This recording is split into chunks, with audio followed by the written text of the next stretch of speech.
ঘরের সবগুলো জানলা বন্ধ হয়েছে কি না একবার চেক করে নিল রাতুল। ইতিমধ্যে ফোন বাজছিল। ফোনটা কানে দিয়েই রাতুল বলল, হ্যালো, আপনি এসে গেছেন? বাড়ির সামনে এসে গেছেন? আচ্ছা আচ্ছা, ঠিক আছে, দাঁড়ান, আমি নামছি। তাড়াতাড়ি করে ব্যাগটা হাতে তুলে নিয়ে রাতুল বলল, সুমি, ক্যাব এসে গেছে কিন্তু, আমি নামছি, তুমি তাড়াতাড়ি এসো। বাড়ির গেটের সামনে ক্যাব দাঁড়িয়ে আছে। সুমি ঠাকুর প্রণাম করে তাড়াতাড়ি দরজায় তালা লাগিয়ে নিচে নামতে শুরু করলো। দিনটা 26 অক্টোবর। পুজোর সময় রাস্তায় যানজট হওয়া খুব স্বাভাবিক ব্যাপার, তাই তারা 1টার মধ্যেই বাড়ি থেকে বেরিয়ে পড়েছে। 3:10 করমণ্ডল ধরতে হবে হাওড়া থেকে। ক্যাবের ড্রাইভারটা খুব এক্সপার্ট। রাতুল যেই বলল যে আমাদের 3:10 ট্রেন, আমাদের ঠিক টাইম মতো কিন্তু পৌঁছে দিতে হবে। ড্রাইভার বলল, চিন্তা করবেন না, আমি ঠিক ভিড়ের রাস্তা এড়িয়েই যাওয়ার চেষ্টা করব। ড্রাইভার ঠিক ভিড়ের রাস্তা এড়িয়ে 2:45 মধ্যেই হাওড়া স্টেশন পৌঁছে দিল তাদের। ট্রেনটাও ছাড়লো ঠিক সময়। সাইডের আপার আর লোয়ার এই দুটো সিট ওদের। সাইড লোয়ার সিটটা বেশ ভালো লাগে সুমির। পুরো সিটটাতেই জানলা পাওয়া যায়। জানলায় বসে হাওয়া খেতে খেতে গান শুনছিল সুমি। রাতুল ততক্ষণে আশেপাশের প্যাসেঞ্জারদের সাথে গল্প জুড়ে দিয়েছে। রাতুল ভীষণ মানুষ ভালোবাসে, চুপ করে বসে থাকতেই পারে না। যেখানেই যায় সেখানেই ও বন্ধু বানিয়ে ফেলে। আশেপাশের প্যাসেঞ্জারদের সঙ্গে তাই গল্প জুড়েছে। 9:45 নাগাদ ট্রেন ঢুকলো ভদ্রক স্টেশনে। সুমি কানে ইয়ারফোনটা লাগিয়ে গান শুনতে শুনতে বাইরে দেখছে। স্টেশনে অনেক লোক বসে আছে। কিছু লোক এদিক থেকে ওদিক হেঁটে যাচ্ছে। একটা চাওয়ালা জানলার কাছ দিয়ে চা, চাই চা, গরম চা বলে হাঁক দিয়ে চলে গেল। সুমি আনমনে জানলা দিয়ে বাইরে দেখছে। হঠাৎ খেয়াল হলো, আরে রাতুল নেই তো। রাতুল কি টয়লেটে গেছে? এদিক ওদিক তাকিয়ে সুমি রাতুলকে খুঁজতে লাগলো। ততক্ষণে ট্রেন হুইসেল দিয়ে দিয়েছে। সুমি তো অস্থির হয়ে জানলা দিয়ে বাইরে খুঁজছে রাতুলকে। ট্রেন তখন ধীরে ধীরে চলতে শুরু করে দিয়েছে। হঠাৎ সুমির চোখ পড়েছে দূরের একটা ফুড স্টলের দিকে। আরে ওটা রাতুল না? হাতে একটা বিস্কিটের প্যাকেট আর একটা কোল্ড ড্রিঙ্কসের বটল মনে হচ্ছে। ট্রেন যে ছেড়ে দিয়েছে রাতুল কিছু বুঝতেই পারেনি। স্টলের লোকটা কলকাতার লোক জেনে রাতুল ততক্ষণে গল্প জমিয়েছে সেখানে। এদিকে সুমি তো টেনশনে দরদর করে ঘামছে। কি করবে? দিশেহারা হয়ে রাতুলের নাম ধরে চাচাতে থাকলো সুমি, কিন্তু না, কোনো লাভ হলো না। স্টেশনে এত রকমের আওয়াজ হচ্ছে যে রাতুল এই আওয়াজটা শুনতেই পেল না।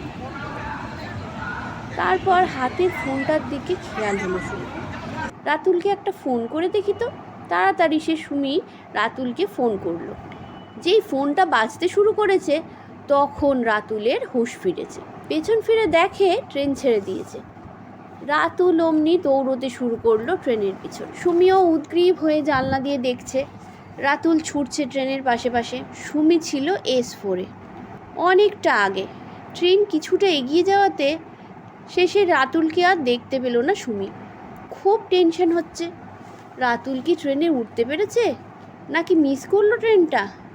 কি করবে এখন সুমি? কি করা উচিত? ভয়ে ওর মুখ গলা শুকিয়ে যাচ্ছে, খুব ঘামছে ও। ট্রেন তখন স্টেশন ছেড়ে বেরিয়ে যাচ্ছে। সুমির এবার খুব কান্না পাচ্ছে। কি হবে এবারে? রাতুল কি ট্রেনে উঠতে পারলো? লাস্টের দিকের কম্পার্টমেন্টগুলো তো এসি কম্পার্টমেন্ট, গেট বন্ধই থাকে। ও যদি রানিংয়ে ওঠার চেষ্টাও করে থাকে, ওকে উঠতে পেরেছে? হঠাৎ পাশের সিটের বাচ্চাটা সামনে এসে বলছে, আন্টি, ও আন্টি, তোমার ফোনটা অনেকক্ষণ ধরে বাজছে, ফোনটা ধরো না। সুমি হাতের ফোনের দিকে তাকিয়ে দেখে রাতুল ফোন করেছে। তাড়াতাড়ি ফোনটা রিসিভ করে সে। শুকনো গলা দিয়ে আর শব্দই বেরোচ্ছে না সুমির। ওদিক থেকে রাতুল বলছে, হ্যালো হ্যালো সুমি, শুনতে পাচ্ছ? হ্যালো। অতি কষ্টে সুমি অস্ফুট একটা আওয়াজ বার করলো। রাতুল বলল, আমি ট্রেনে উঠে গেছি, চিন্তা করো না, লাস্ট কম্পার্টমেন্টে আছি, নেক্সট স্টেশনে থামলে আমি চলে আসব। সুমি তখনও বিশ্বাস করতে পারছে না রাতুলের কথা। চুপ করে বসে রইল সুমি। কি জানি কখন আসবে রাতুল। আধ ঘন্টা পেরিয়ে গেল। কিছুক্ষণ পর রাতুল এসে বসলো সুমির সামনে। সুমি তখনও পাথরের মতন চুপ করে বসে আছে। রাতুল বলল, ভয় পেয়ে গেছিলে? আরে আমি তো ট্রেনে উঠে পড়েছি, আবার ভয় কিসের? আমি এসি কম্পার্টমেন্টে উঠে পড়েছিলাম। এসিতে টিসি দাঁড়িয়ে ছিল গেটের কাছে, আমাকে ছুটতে দেখে উনি বললো, উঠে পড়ুন উঠে পড়ুন। আমি ওখানেই উঠে পড়লাম। তারপরে উনি ভেস্টিবিউল খুলে দিল আমাকে, আমি ভেতর দিয়েই চলে আসলাম। কিন্তু সুমি আর কথাই বলে না। এবার রাতুল বুঝেছে ব্যাপারটা এভাবে মেটানো যাবে না। সুমি বেজায় রেগে আছে। তখন সিচুয়েশান নর্মাল করার জন্য রাতুল বলল, ঠিক আছে ম্যাডাম, ভুল হয়ে গেছে, আর নামবো না স্টেশনে। তাহলে খুশি তো? কিন্তু না, তাতেও বরফ গলল না। তাহলে কি ফাইন দিতে হবে বলে দাও, ফাইন দিয়ে দিচ্ছি। এবার সুমি মুখ খুলল, জল দাও, গলা শুকিয়ে গেছে আমার, অতি কষ্টে বলল সুমি। রাতুল তাড়াতাড়ি জলের বোতল বার করে জল দিল সুমিকে। কিছুটা ধাতস্থ হয়ে সুমি বলল, আর এভাবে স্টেশনে নামবে না, আমার ভীষণ টেনশন হচ্ছিল, আমি ভয়ের চোটে মরেই যাচ্ছিলাম। ওকে ম্যাডাম, আর হবে না। এই আমি নাক মুললাম, আর এই আমি কান মুলছি, এবার তো হাসো। একটু পরে রাতুল ডিনার সেরে উপরের সিটে উঠে গেল। সুমি শুয়ে শুয়ে জানলা দিয়ে আকাশ দেখছিল। আকাশ দেখতে দেখতে কখন সে ঘুমিয়ে পড়েছে। পরের দিন সন্ধে 6টার পর ট্রেন পৌঁছলো চেন্নাই সেন্ট্রাল। সেখান থেকে ওদের মাদুরাই হয়ে রামেশ্বরম যাওয়ার কথা। পরের দিন অনেক সকালে ঘুম ভাঙল লোকের কথায়, ট্রেন মাদুরাই ঢুকছে। ওরা মাদুরাই নেমে স্টেশনে খোঁজ নিয়ে জানতে পারলো 1 ঘন্টা পরেই রামেশ্বরমের ট্রেন, লোকাল ট্রেন, তাই টিকিট কাটতে হবে। টিকিট কাউন্টারে গিয়ে ওরা টিকিট কেটে ওয়েটিং রুমে ওয়েট করতে লাগলো। যথাসময়ে ট্রেন ঢুকলো এবং ওরা জানলার পাশে সিট নিয়ে বসলো। এই জার্নিটা ওদের কাছে খুব এনজয়েবল ছিল, বিশেষ করে পাম্বান ব্রিজ। বঙ্গোপসাগরের ওপর দিয়ে এই পাম্বান ব্রিজ তৈরি হয়েছে, সমুদ্রের ওপর দিয়ে ট্রেন যাচ্ছে, দারুণ একটা এক্সপেরিয়েন্স। ট্রেন রামেশ্বরম পৌঁছলো 10টা সাড়ে 10টা নাগাদ। স্টেশনের পাশেই রিটার্নিং রুমে ওরা একটা ঘর নিল। চটপট করে ফ্রেশ হয়ে বেরিয়ে পড়লো ঘুরতে যাবে বলে। ওখানে সামনেই একটা ভেজ রেস্টুরেন্ট ছিল। সম্বার রাইস ছাড়া ওখানে কিছুই পাওয়া যাবে না দুপুরবেলা। অগত্যা কলা পাতাতে সম্বার রাইস খেলো দুইজনে বেজার মুখ করে। সেই দিনটা ছিল ষষ্ঠী। গাড়ি করে ওরা গেল ধনুষকুটি। পুরনো মন্দিরও দেখলো ওরা। তামিলনাড়ুতে ভাষা একটা বিশাল সমস্যা। ওখানকার লোকেরা তামিল ছাড়া কিছুই বলে না। খুব কম লোক আছে যারা তামিল ছাড়া হিন্দি বা ইংলিশে কমিউনিকেট করে। রাতুলদের গাড়ির ড্রাইভারটাও একটু একটু ইংলিশ বলছিল, তাতেও তার সঙ্গে কথা বলতে বেশ প্রবলেম হচ্ছিল। ধনুষকুটিতে পৌঁছে সুমি আর রাতুল খুব এনজয় করলো। ওরা রামের তৈরি সেই সেতুও দেখলো। সেই সেতু এখন অনেকটাই জলের তলায় চলে গেছে। এখানে এসে এক অদ্ভুত এক্সপেরিয়েন্স হলো। একদিকে শান্ত বঙ্গোপসাগর আর রাস্তার অন্যদিকে একেবারে উত্তাল ভারত মহাসাগর। বঙ্গোপসাগরের ওপরেই রামের তৈরি সেই ব্রিজ। আর ভারত মহাসাগরের দিকে যখন ওরা গেল, উচ্ছ্বাস ঢেউ, একেবারে জল পার ভেঙে আসছে, চারিদিক থেকে প্রচণ্ড হাওয়া আসছে, মনে হচ্ছে যেন উড়িয়ে নিয়ে যাবে। গাড়িতে ফিরে এসে তারা চলল রামেশ্বর শিব মন্দিরের উদ্দেশ্যে। ড্রাইভার বলল জামা কাপড় নিয়ে মন্দিরে যেতে, ওখানে 22টা কুণ্ডুতে স্নান করে পুজো দিতে হবে। রামেশ্বর শিব 12টি জ্যোতির্লিঙ্গর মধ্যে একটি।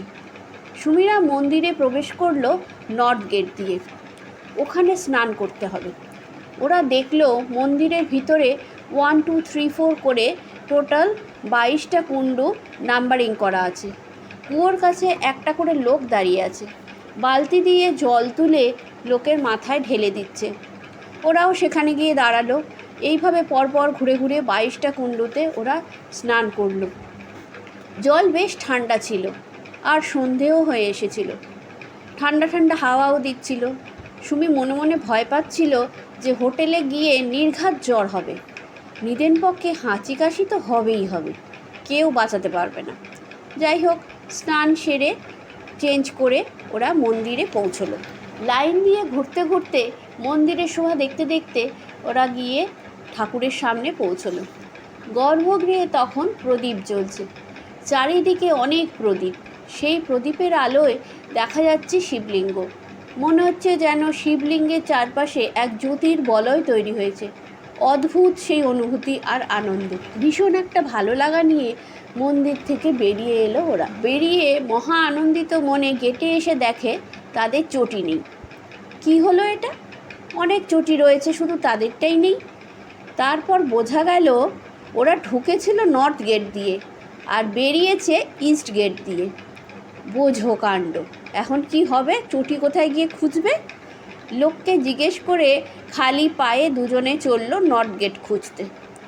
অবশেষে নর্থ গেটও পাওয়া গেল, আর দুজনের চটিও পাওয়া গেল। মন্দিরের কাছেই একটা ধোসার রেস্টুরেন্ট দেখতে পেয়ে দুজনে ঢুকে পড়ল। সেখানে গিয়ে ধোসা খেলো আর একটা করে কফি নিল এনার্জি করার জন্য। কফিটা দারুণ ছিল, সাউথের ফিল্টার কফি, একদম সুপার। তারপর একটা টোটো নিয়ে সোজা রিটার্নিং রুম।